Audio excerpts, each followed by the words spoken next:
ലോകത്തിലെ ഏറ്റവും വലിയ രണ്ടാമത്തെ തടി വ്യവസായ കേന്ദ്രമായിരുന്ന കല്ലായിലെ തടി വ്യവസായം ഇന്ന് കടുത്ത പ്രതിസന്ധിയിലാണ്. മിക്ക കമ്പനികളും പൂട്ടിയതോടെ നൂറുകണക്കിന് തൊഴിലാളികളാണ് ദുരിതത്തിലായത്. മരങ്ങളുടെ ലഭ്യതക്കുറവും മരം മുറിക്കുന്നതിനുള്ള നിയന്ത്രണങ്ങളുമാണ് തടി വ്യവസായത്തെ കാര്യമായി ബാധിച്ചത്. ഇറക്കുമതി ചെയ്ത തടികളായിരുന്നു കല്ലായിലെ മരവ്യവസായം പ്രധാനമായും ആശ്രയിച്ചിരുന്നത്.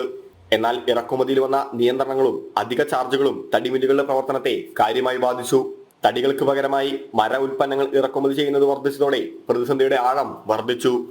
നിലവിൽ 50ഓളം കമ്പനികളും 300ഓളം തൊഴിലാളികളും മാത്രമാണ് കല്ലായി പ്രദേശത്ത് അവശേഷിക്കുന്നത്.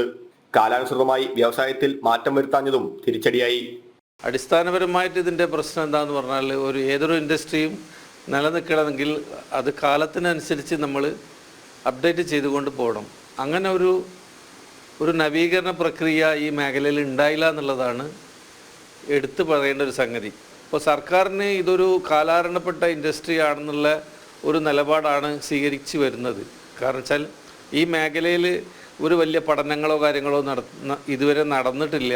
കാരണം എത്ര പേര് ഇതിൻ്റെ അകത്ത് ഉപജീവനം കഴിക്കുന്നുണ്ട്, ലക്ഷക്കണക്കിന് ആളുകൾ ഉപജീവനം കഴിക്കുന്ന ഒരു ഇൻഡസ്ട്രിയാണിത്. പക്ഷെ അതിന് തക്കതായിട്ടുള്ള ഒരു പരിരക്ഷ ഒന്നും ഞങ്ങൾക്ക് കിട്ടുന്നില്ല എന്നുള്ള ആക്ഷേപം.